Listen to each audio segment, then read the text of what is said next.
오늘은 예수님과 성도의 성령 세례와 충만에 대해서 함께 예수님을 따라서 그 6번째 시간 여러분과 함께 하나님의 은혜를 나누고자 합니다.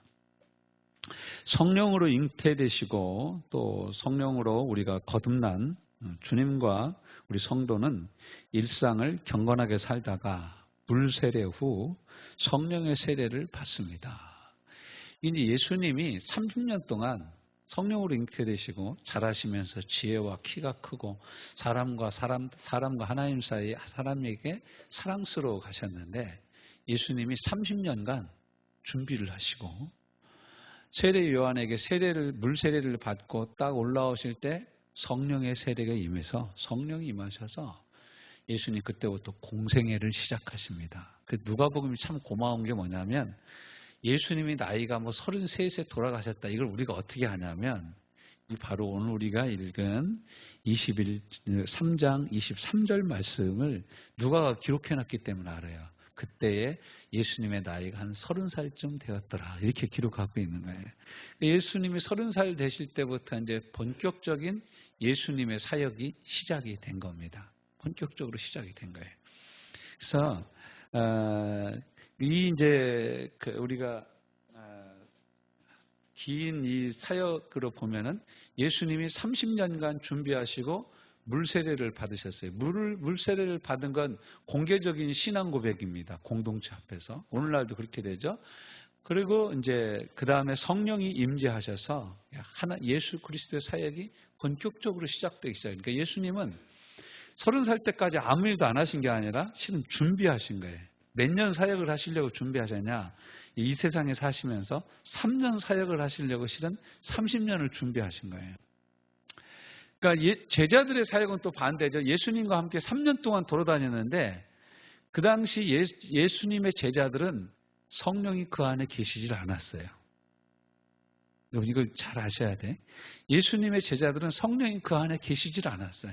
그래서 예수님이 뭐라고 말씀하시냐면 요한복음 14장 16장에서 내가 가야 보혜사 또 다른 보혜사 성령이 오신다라는 거예요. 내가 가야. 그래서 나는 너희들 옆에 있지만 너희들 곁에 있지만 내가 가서 부활 승천해서 하나님 보좌 우편에 앉아서 보내실 성령 그가 오시면은 요한복음 14장 16절 너희 안에 너희와 영원토록 함께 계시리라. 성령은 어떤 역사예요? 우리 안에서 계시는 역사예요. 그 제자들이 여기 가고 저기 가고 그러면 예수님이 여기 가고 저기 가고 쫓아갈 수 없어. 물론 신적인 권능으로 예수님이 그 모든 걸 아시고 능력과 은혜로 역사하실 수는 있지만 그들 옆에서 역사하시는 거예요. 그러니까 제자들이요 예수님의 말씀을 들을 때는 아멘 할렐루야 그럽니다. 베드로가 막 예수님이 배 타고 있는데 막 풍랑이 일어가지고 배가 다 뒤집어지게 생겼어요. 예수님 풍랑 가운데 걸어오셔. 그러니까 제자들이 유령이다 하고 막 놀라서 바빠집니다. 그러니까 예수님이 나니까 두려워하지 마라. 정말 주님이십니까? 베드로가 뭐라고 합니까? 주여 주시거든 나를 물 위로 걸어서 오라 명령하여 주옵소서. 그러니까 와라. 그러니까 베드로가 막 걸어가다 보니까 이 베드로 직업이 뭐예요? 선원이잖아요. 어부가 아무리 생각해봐도 사람이 물 위를 걸을 수가 없는 거지. 그러니까 훅 빠져가는 거예요. 그러니까 또 살려달라고 소리칩니다. 그러니까 여러분 이 베드로 이 3년 동안 제자들의 사역은요 대부분 보면 예수님의 말씀을 듣고 뭐 감격도 하고 예수님을 믿고 그러지만 뭐 예수님이 하신 일을 보고 믿는 거지 예수님이 믿어져 가지고 안에서 믿는 게 아니에요. 성령의 역사가 없는 거예요. 그래서 예수님 가시면서 내가 가는 게 너희한테 훨씬 유익하다 이렇게 말씀하시는 거예요. 그 성령이 오시면 내가 너희한테 했던 모든 말씀을 생각나게 하고 깨닫게 하실 것이다. 그 성령이 오실 것이다. 예수님 그렇게 하시고 부활하고 승천하시고 난 다음에 열흘 만에 성령이 오신 거예요. 그게 오순절날 오신 거예요. 성령께서 오순절날 오셔서 성령으로 충만케 하시고 성령의 세례가 임하니까 어떻게 돼요? 제자들이 막 방언을 말하고 그때부터 담대히 복음을 전해요. 전에는 예수님이 가라고 해야 전하고 예수님이 가라고 하라고 해야 했어요. 근데 이제 성령이 그 안에서 충만하게 성령의 세례가 임하니까 겁쟁이를 맨날 문 꼭꼭 걸어앉고 숨어있던 예수님의 부활을 봤음에도 불구하고 문 잠고 다락방에서 숨어있던 제자들이 뛰쳐나가서 복음을 전하는 거예요. 막 의도 터집니다. 감옥에 갇힙니다. 풀어주면 또 나오자마자 또 전해. 또 데려다가 또 때려. 그러면서 뭐라고 얘기합니까? 다시는 예수의 이름으로 말을 하지 마라. 그럼 나오면서 뭐라고 합니까? 우와, 우리가 예수님 때문에 고난받았어. 예수님 때문에 핍박받았어. 할렐루야, 나 같은 게 뭔데 이렇게 핍박을 받게 하시나? 감사해라. 이랬다라는 거예요. 여러분, 이게 이해가 됩니까? 이해가 돼야 여러분 성령 세례 받은 거예요. 이해가 안 되면 여러분 가짜예요. 아직도 밖에 내 안에 성령의 능력이 강력하게 역사해서 내 삶을 이끄는 게 아니라 그냥 밖에서 있는 이런 것 때문에 내가 흔들리고 이런 것 때문에 내가 맨날 움직이고 이런 것 때문에 내가 맨날 낙심하고 그러는 거예요. 성령이 그 안에 계시고 성령이 우리 안에 계시다 충만하게 역사하시자면 이겨낼 수 있는 거예요. 우리가 이기고 승리하게 되는 줄로 믿습니다. 그래서 예수님이 언제 성령 세례를 받으셨어요? 예수께서 세례를 받으신 거, 물 세례를 받았다는 게 21절에 백성이 다 세례를 받을 때 예수님도 세례를 받으시려고 기도하시는데 그때가 어떻게 했어요? 하늘이 열리며 성령이 비둘기 같은 형체로 그 위에 강림하시더니 예수님은 비둘기 같은 성령이 그 위에 강림하셨는데 제자들은 나중에 어떤 성령이 불의 혀같이 갈라지는 성령이 제자들 위에 임하였어요. 똑같은 성령이십니다. 그런데 이제 여기서 보면은 이제 저희 선배 목사님 중에 한 분은 신 목사님이라고 계신데 인천에서 목사였는데 그분이 은사 사역을 많이 하시고 그런 건데 그래서 성령이 언제 임하냐? 기도할 때 임한다 이거예요. 이 말씀 가지고 그러시더라고. 기도할 때 성령이 역사하신다. 여러분 간절히 기도해야 된다. 언제까지 성령이 성령이 임하실 때까지 기도해야 된다. 그래서 막 기도를 시키시고 막 부흥회를 하시던 걸 제가 한번 참석해서 들은 적이 있습니다. 예수님도 어떻게 했다고요? 물 세례를 받으시고 난 다음에 성령 세례를 받으셨어요. 제자들도 마찬가지예요. 여러분 제자들도요. 먼저 세례 요한한테 세례를 받은 제자들이 나중에 예수님의 제자가 됩니다. 나중에 예수님의 제자가 돼요. 그리고 나서 이제 이 제자들이 예수님을 3년 동안 쫓아다니죠. 그런데 그때는 성령 세례를 받지 못했을 때입니다. 성령 세례를 받지 못했을 때예요. 예수님이 성령에 대해서 자꾸 얘기를 해주시죠. 구하는 자에게 성령을 주시지 않겠느냐. 누가복음 11장 13절. 그리고 예수님이 또 뭐라고 말씀하십니까? 요한복음에서는 내가 가야 성령이 오시는데 그분이 오시면 생수의 강이 넘쳐 흐른다. 이 말씀을 계속 해나가시는 거예요. 그런데 숨을 내쉬며 가라사대 성령을 받으라. 막 이렇게 말씀하고 너희는 가서 복음을 전하라. 너희가 누구 죄든지 사하면 사해질 것이요 그들에 두면 그들에 있을 것이니라. 그런데 누가복음을 딱 와 누가복음 24장에 가서는 뭐라고 얘기합니까? 야, 너는 위로부터 능력이 입혀질 때까지 이 예루살렘을 떠나지 말라. 그렇게 말씀하시죠. 그리고 나서 이제 이 똑같은 말씀이죠. 예수님이 세례를 받고 나서 성령이 임하신 모습이 이제 마태복음 3장 16절 어느 분이 찾아서 한번 읽어주실래요? 마태복음 3장 16절.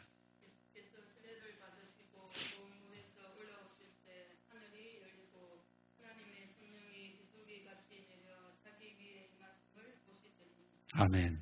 그러니까 이 똑같은 말씀이에요. 또 어느 분은 마가복음 1장 9절을 한번 읽어주실래요?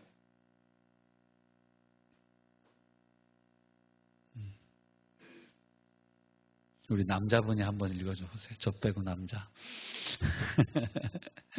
마가복음 1장 9절.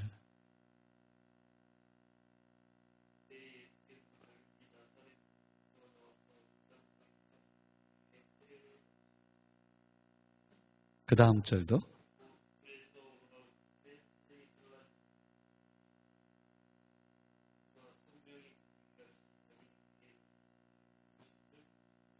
아멘. 똑같죠?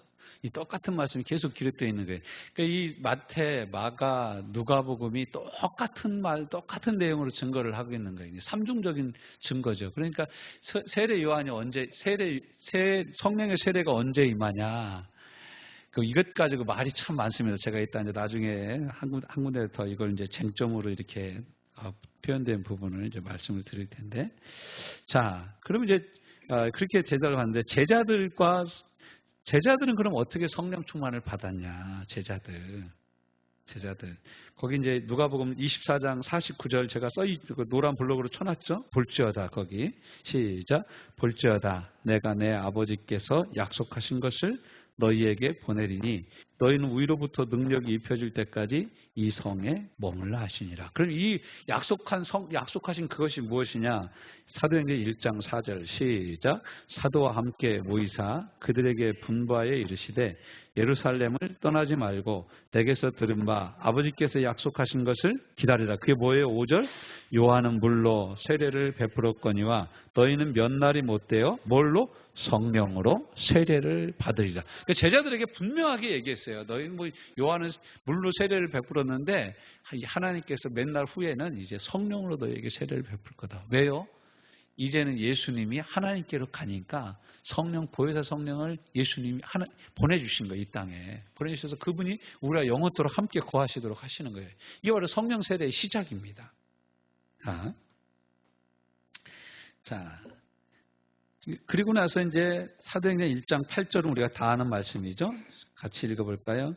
오직 성령이 너희에게 임하시면 너희가 권능을 받고 예루살렘과 온 유다와 사마리아와 땅끝까지 이르러 내 증인이 되리라. 아멘.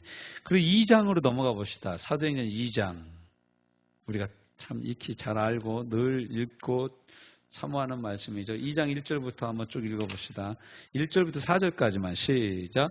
오순절 날이 이미 이름에 그들이 나갈 다 같이 한 곳에 모였더니 호련히 하늘로부터 급하고 강한 바람 같은 소리가 있어 그들이 많은 앉은 온 집에 가득하며 마치 불의 혀처럼 갈라지는 것들이 그들에게 보여 각 사람 위에 하나씩 임하여 있더니 그들이 다 뭐요? 성령의 충만함을 받고 성령이 말하게 하심을 따라 다른 언어들로 말하기를 시작하니라. 아멘. 우리가 이 성경에서는 성령의 세례와 오직 성령이 너희에게 임하시는 것과 사도행전 1장 2장에서 성령의 충만을 다 같이 쓰고 있어요. 다 같이 쓰고 있어요. 그러니까 성령의 세례를 굳이 시간적으로 계산을 하면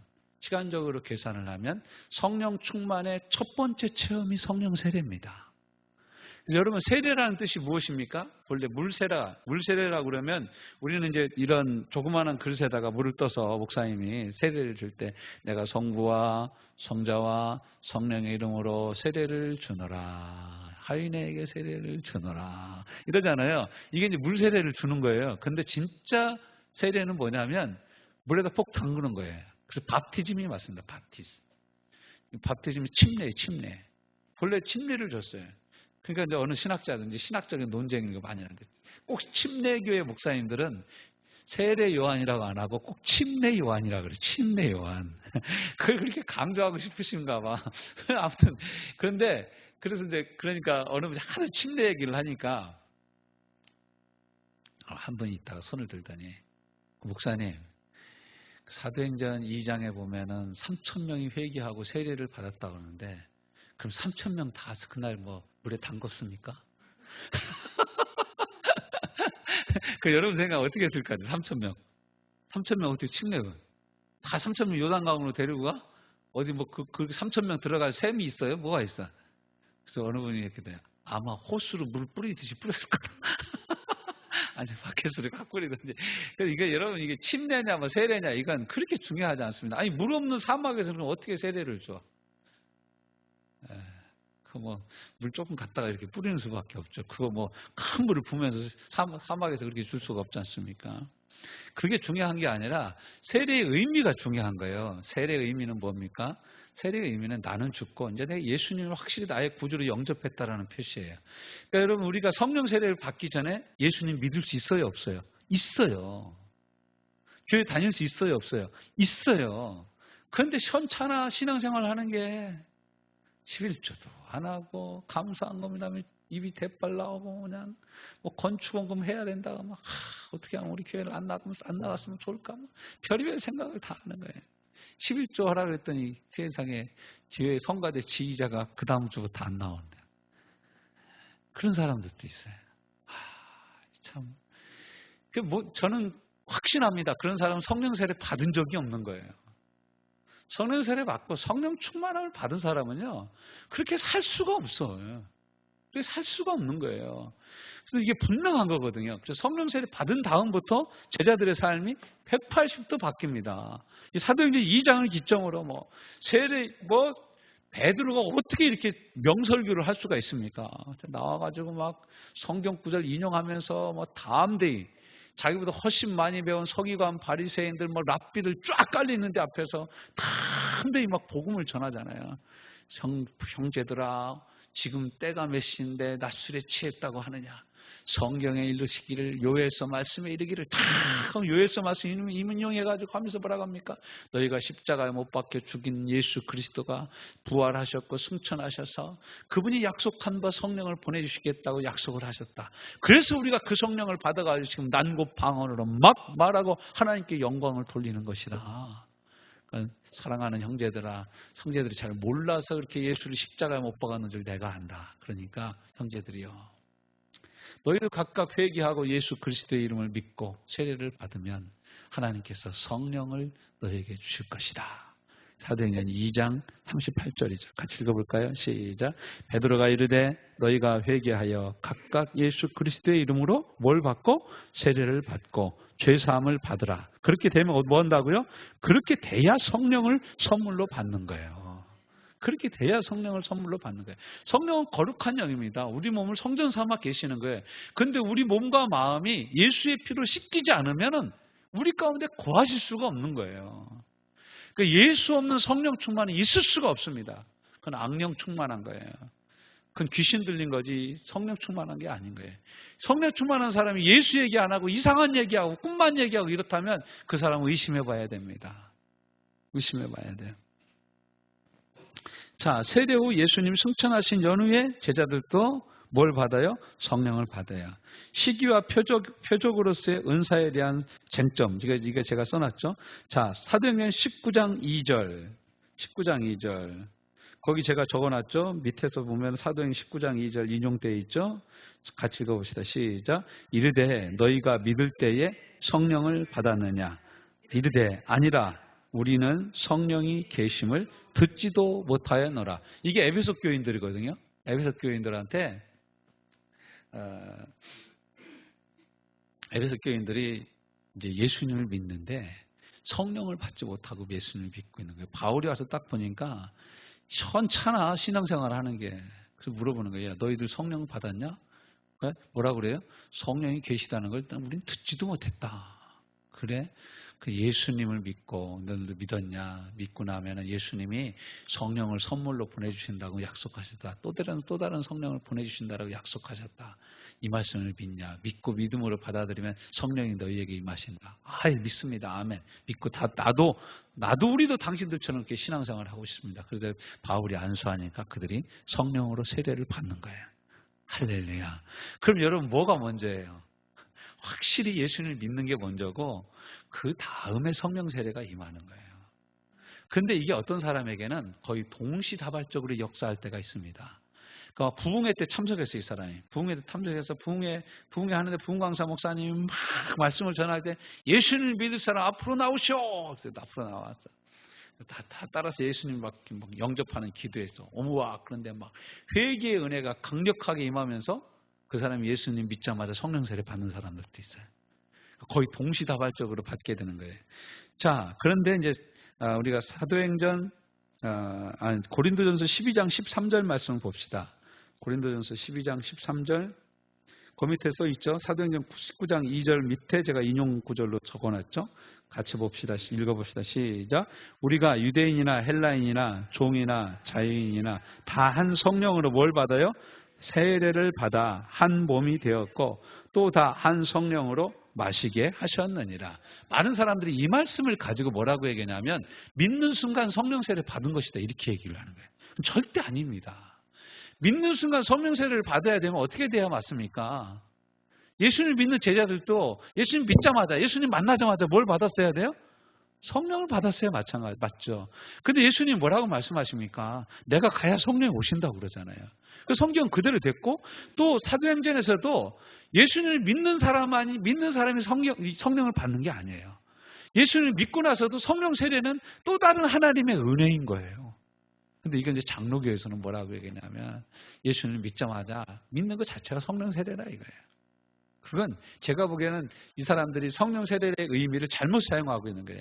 뭐냐면 그런 의미가 아니라 여기서 믿고 다 한 몸이 되어서 한 몸으로 성령의 세례를 받은 것이다라고 얘기한 말씀의 의의는 뭐냐면 이런 겁니다. 구약 성경에 출애굽을 해서 홍해를 건넌 사건을 고린도전서 10장에서는 뭐라고 얘기합니까? 다 한 세례를 받은 것이다 이렇게 얘기하잖아요. 다 하나의 세례를 받은 것이다라고 얘기하잖아요. 그러니까 예수님을 믿는다는 것 자체는 성령으로 세례를 받는 것과 같은 거라는 거예요. 예수님을 믿는다는 것은 성령 여기 말씀대로 우리가 다 한 성령으로 세례를 받아 한 몸이 되었다라는 거예요. 그러니까 물과 성령으로 거듭나잖아요. 그래서 물과 성령으로 거듭난다라는 것 자체를 이렇게 표현한 거예요. 그리고 그 다음 말씀을 보십시오. 되었고 또 다 한 성령으로 오시게 했다고요? 마시게 하였느니라. 그럼 이건 뭐예요? 마시는 건 뭐고 앞에 세례는 뭐인 거예요? 그 똑같은 말을 바꿔 쓰는 거예요. 바꿔서. 그리고 어떻게 보면은 마시게 했다라는 말씀의 의미가 실은 세례에 가까운 거예요. 믿고 나서 성령 세례를 받는 것과 마찬가지고, 아니면 이것이 이제 순서가 바뀌게도 해석할 수가 있는 거예요. 분명한 겁니다. 여러분, 성령의 세례는 우리 성결교회에서는 특별히 세컨드 블레싱이라고, 세컨드 블레싱, 퍼스트 블레싱. 첫 번째 축복은 예수님을 믿는 거고, 예수님을 믿는 거고, 두 번째 축복은 뭐냐? 성령 우리에게 임하셔서 내가 완전히 성령에 푹 잠기는 성령 충만을 체험하는 거예요. 첫 번째 성령 충만 체험이 성령의 세례인 거예요. 이러고 나면 이 사람의 인생은 이제 돌아갈 수 없는 다리를 건넌 인생이 되는 거예요. 너무너무 달라지는 거예요. 너무너무 달라지는 거예요. 너무 기쁜 거예요. 그전에 내가 기도하려고 그랬어요. 이제 성령이 내 기도를 이끄시기 시작해요.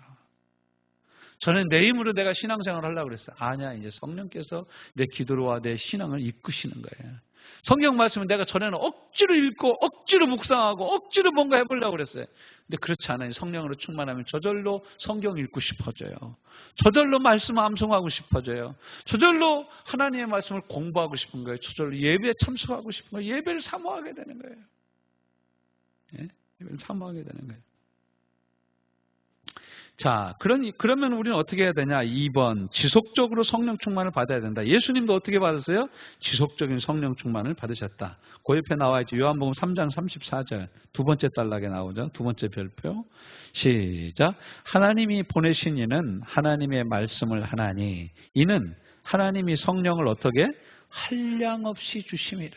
한량없이 부어주셨어요. 이게 끊임없는 성령 충만이에요.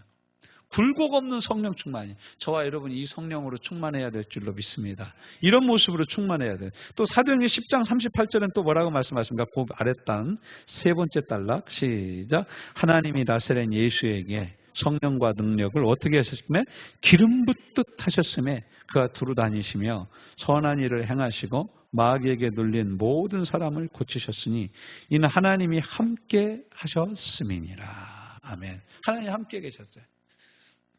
그러니까 실은 성령을 한량없이 부어주고 기름 붓듯 부으시는 역사는 모든 것의 표현은 뭐냐면 임마누엘인 거예요. 하나님이 함께 계시는 거예요. 하나님이 함께 계셔서 하나님의 능력이 막 나타나는 거예요. 예수님에게서. 저와 여러분에게도 하나님이 함께 하시면 하나님의 능력이 나타나는 줄로 믿습니다. 그래서 성령으로 충만하고 더 충만하기를 사모해야 되는 건 뭐냐면 나를 통해서 수시로 하나님의 능력과 영광이 나타나기를 사모하는 삶인 것이죠. 이것이 나타나는 거예요. 이것이 나타나는 거예요. 성령이 나타나면 많은 사람들이 뭐 성령이 나타난 거 가지고 막 얘기를 하는데 한마디입니다. 딱 한마디. 하나님이 나와 함께 하시는 증거가 나타나는 게 성령이 나타나시예요.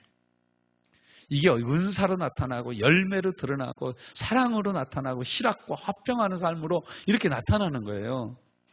자, 그리고 나서 이제 제자들도 그렇죠. 제자들도 우리가 이제 아까 읽었던 사도행전 2장 1절부터 14절 말씀 보면은 똑같죠. 아까 뭐 불의 혀같이 갈라지더니 성령이 그 각 사람 위에 임하여 있더라. 성령이 그들이 다 성령의 충만함을 받고 성령이 말하게 하심을 따라 다른 언어로 말하기를 시작하니라. 이게 쫙 제자들은 성령의 충만을 받았어요. 자, 이제 제자들 사도행전 4장으로 넘어가 봅시다. 사도행전 4장. 그 밑에 나와 있죠. 사도행전 1장 4절 다음에 사도행전 4장 31절 32절 시작. 빌기를 다음에 모인 것이 진동하더니 무리가 다 성령이 충만하여 담대히 하나님의 말씀을 전하니라. 믿는 무리가 한 마음과 한 뜻이 되어 모든 물건을 서로 통용하고 자기 재물을 조금이라도 자기 것이라 하는 이가 없더라. 그러니까 제자들은 사도행전 2장에서 성령 충만을 첫 번째 체험했죠. 그러다 이제 3장 가서 뭐 기도하고 또 4장에서 또 모여서 기도하니까 어떻게 돼요? 또 성령 충만을 받은 거예요. 근데 이건 이제 첫 번째 성령 충만의 성령 세례가 아니라 지속적인 성령 충만인 거예요. 그러니까 여러분 성령 세례 내가 그제 한 일주일 전에 받았다 해서 지금도 성령 충만한 건 아니다라는 거예요. 아니다라는 거예요. 다리는 건너왔어요.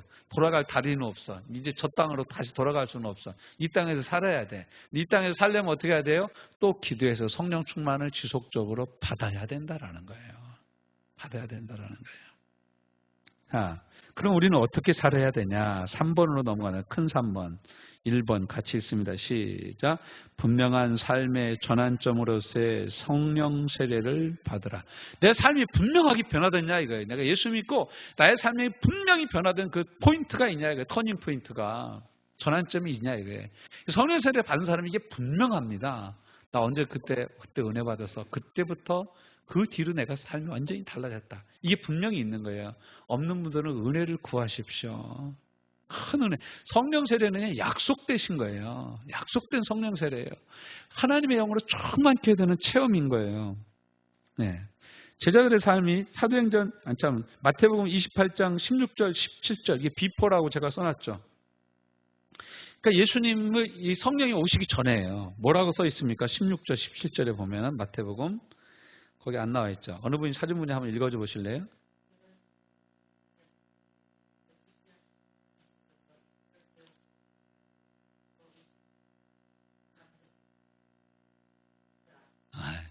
그럼 예수님 승천하시기 직전인데도 예수님 보고 경배를 하는데 뭐 하는 사람이 있었다고요? 의심하는 애가 있었다니까. 제자들인데도 의심하는 거예요. 마가복음에 보면 뭐라 그래요? 그게 허망한 듯해서 믿지 못했다.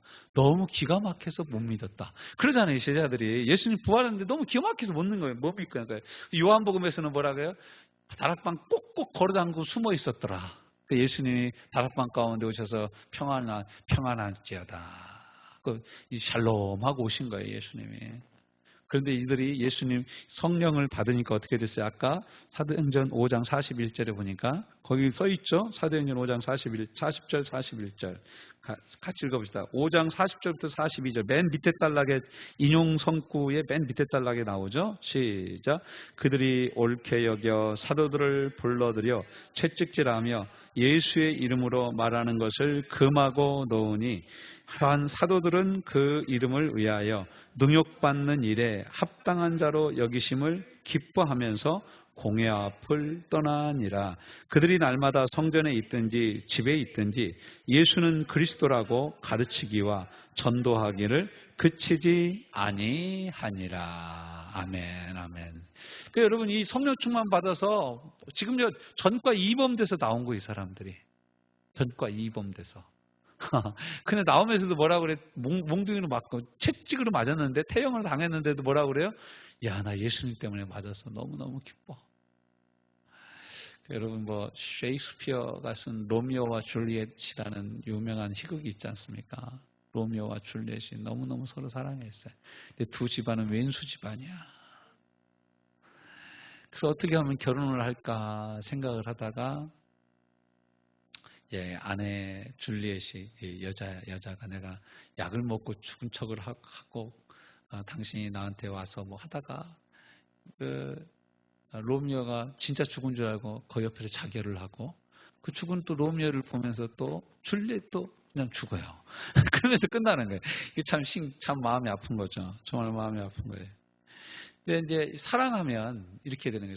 진짜 사랑하니까 너 없는 세상에 무슨 내게 의미가 있냐. 당신 없는 세상에 의미가 없다. 그리고 죽는 거예요. 이 세상은 그렇게 비극으로 끝나죠. 근데 예수님을 정말로 사랑하는 성령 충만을 받으면 어떤 일이 일어난다고요? 예수님 때문에 핍박받는 게 너무 기쁜 거예요. 이것에 대한 또 하나의 예는 이제 창세기에 나옵니다.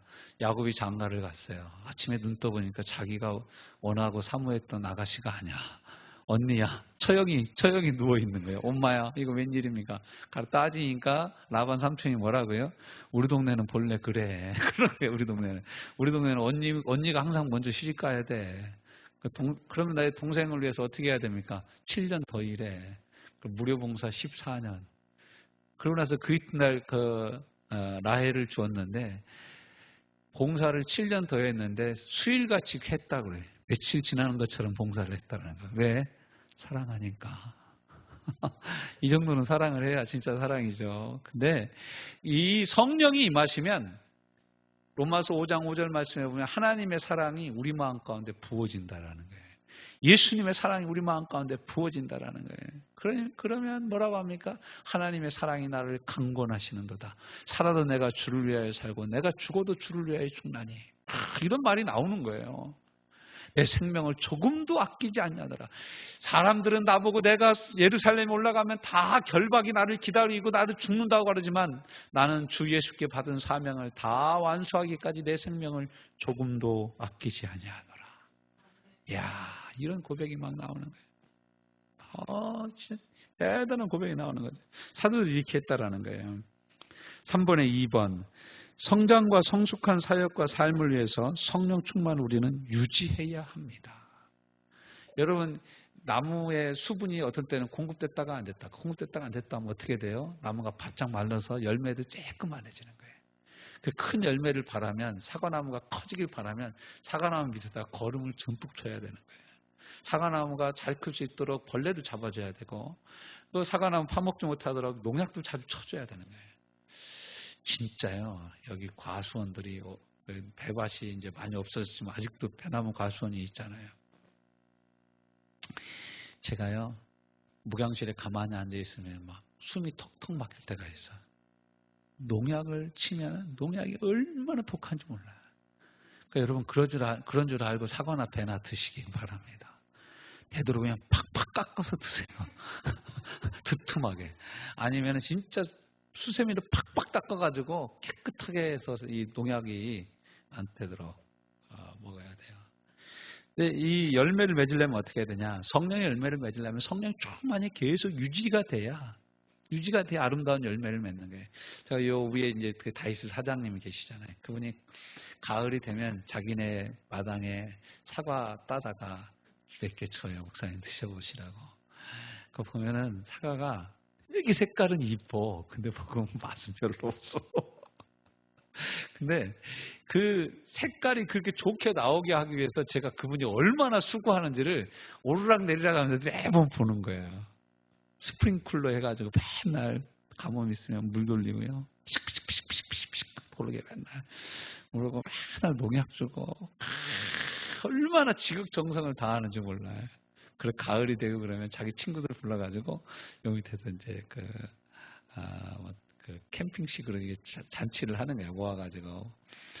그러니까 열매를 맺으려면 꾸준한 투자가 필요한 거예요. 우리도 성령의 열매를 맞아서 하나님의 사람답게 살려면 어떻게 해야 되냐? 성령 충만을 유지해야 돼. 아침에도 충만, 점심에도 충만, 저녁에도 충만, 꿈속에도 충만, 항상 충만하시기를 주님의 이름으로 축원합니다. 그러려면 어떻게 해야 되냐? 누가복음 11장 13절 구해야 됩니다. 구하는 자에게 성령을 주시지 아니하시겠느냐? 구하라 그러면 주실 것이요, 찾으라 그러면 찾을 것이요, 문 두드리라 그러면 너에게 열릴 것이다.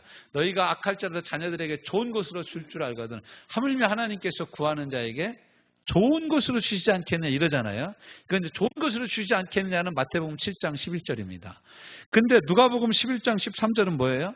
구하는 자에게 성령을 주시지 않겠느냐. 가장 좋은 게 뭐예요? 하나님 주시는 가장 좋은 게 성령 충만이라는 거예요.